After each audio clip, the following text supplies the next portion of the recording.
Welcome back, Troglodytes, to another episode of Trogly's Guitars. Today we have a really cool 1981 Gibson SG in the very desirable tobacco sunburst finish. You don't find too many tobacco ones out there. The cherry ones are the more common. Another rare one, or rarer one, is the white finish. But, I don't know, there's something about the vibe of this one that I really enjoy. It is definitely a player's grade condition due to it's just been played a lot. I mean, there's lots of scratches and nicks and dings as we'll go over here, but the guitar is 100% original except for one screw.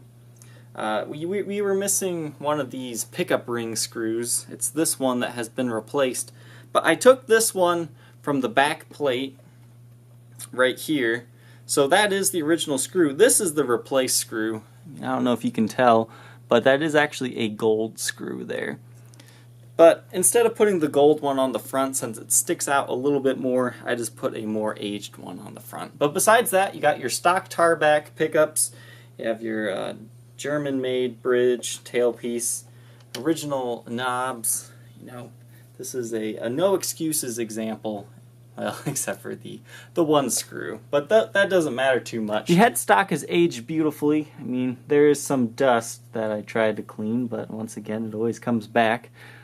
But you do have some light string change wear. You can see some nicks in the headstock there, but nothing too bad.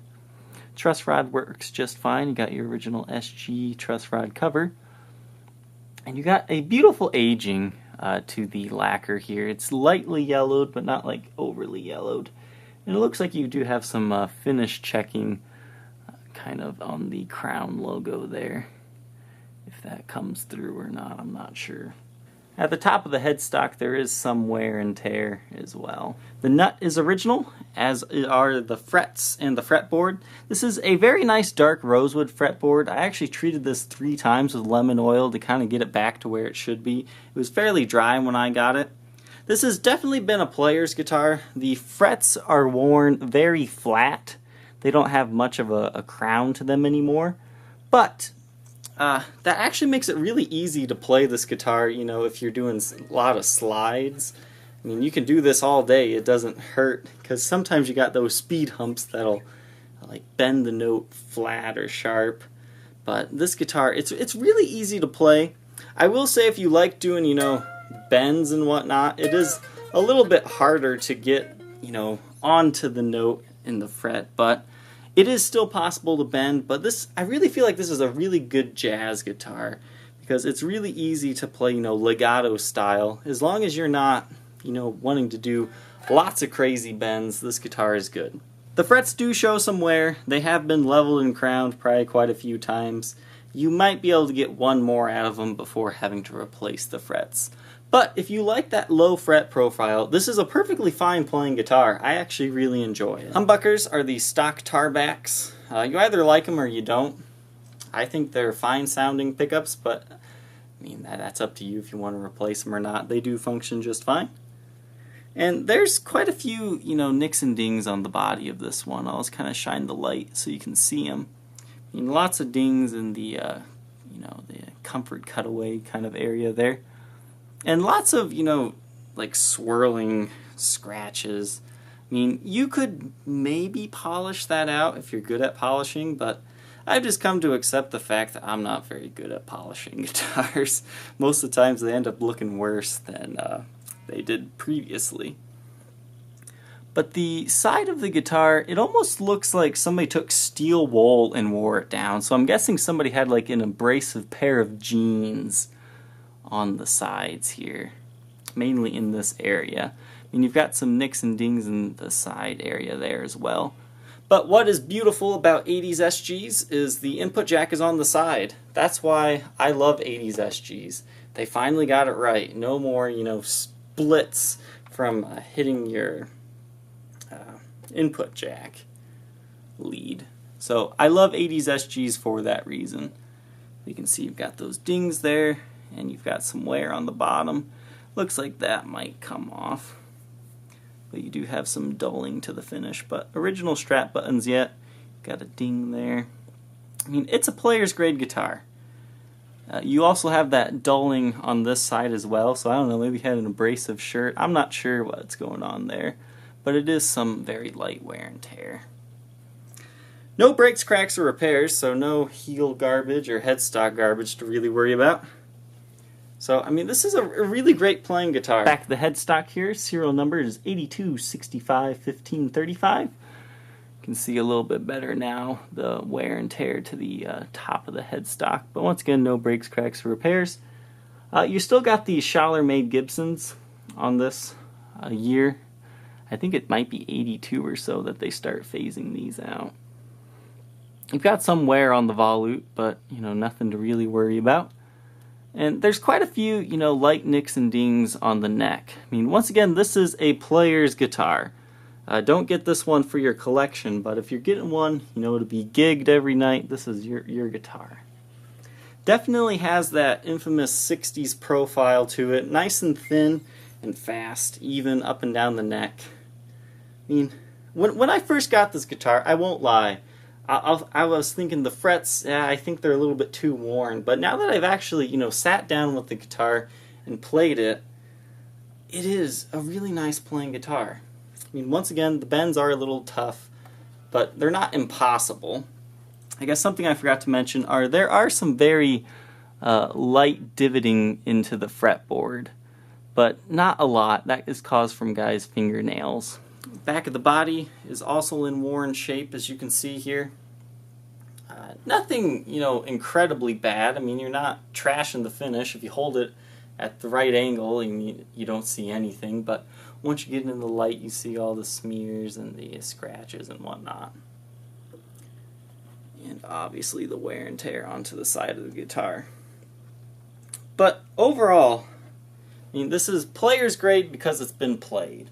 I mean, if you like doing bends and whatnot, I think refrets cost maybe around $300 without fret nib retention.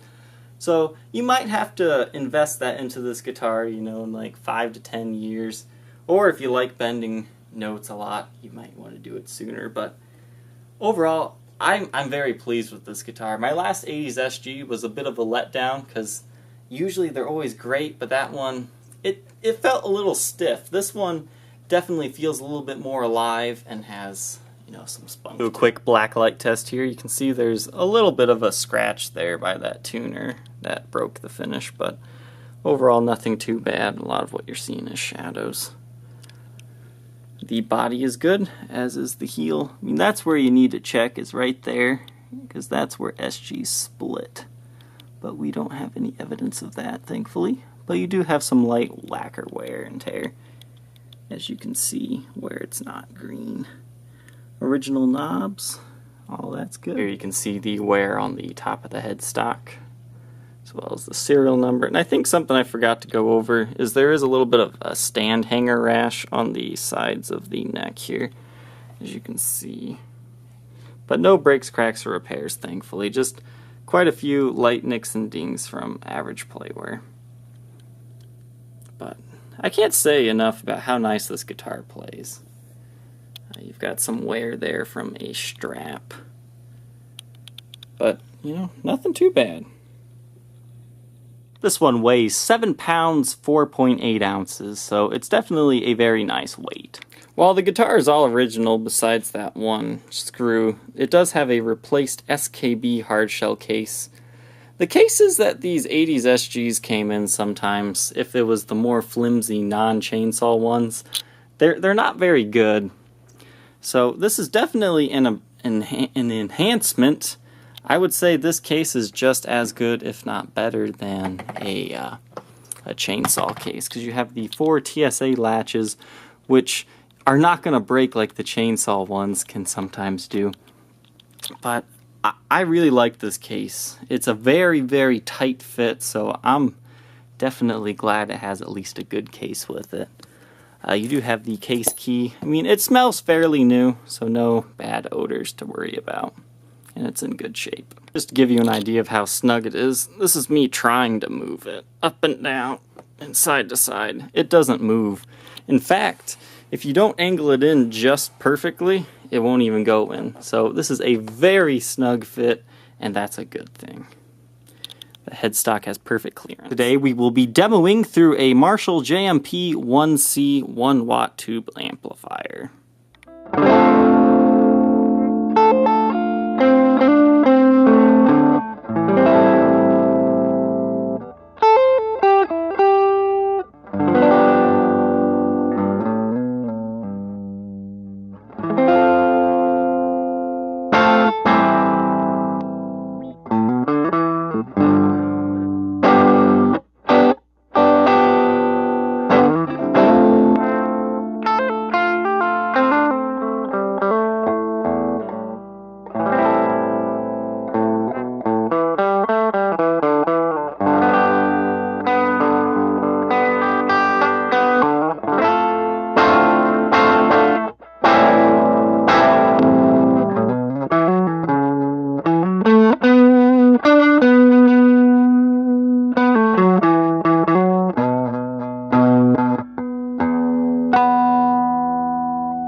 If you think you might be interested in owning this 1981 Gibson SG in the desirable tobacco sunburst finish, feel free to contact me on my Facebook page, facebook.com/Troglys, or check out the Reverb and eBay listings. Thanks for watching, Troglodytes. Don't forget to like, comment, and subscribe, and we'll catch you next time. Bye.